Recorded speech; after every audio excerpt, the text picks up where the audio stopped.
Joyce Carol Vincent एक ऐसी ही लड़की थी जिसकी 2003 में लंदन के एक फ्लैट में मौत हो गई थी।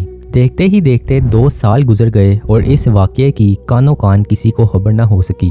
तकरीबन 2 सालों बाद जब इसके फ्लैट को खोला गया तो जॉइस का स्केलेटन सोफे के ऊपर ही पड़ा हुआ था, जिसके सामने 2 सालों से मुसलसल टीवी चल रहा था। इस लड़की के कत्ल का भी कोई सबूत वहां मौजूद नहीं था। जब जॉइस के स्केलेटन का पोस्टमार्टम किया गया तो मौत की वजह अस्थमा का अटैक बताया गया।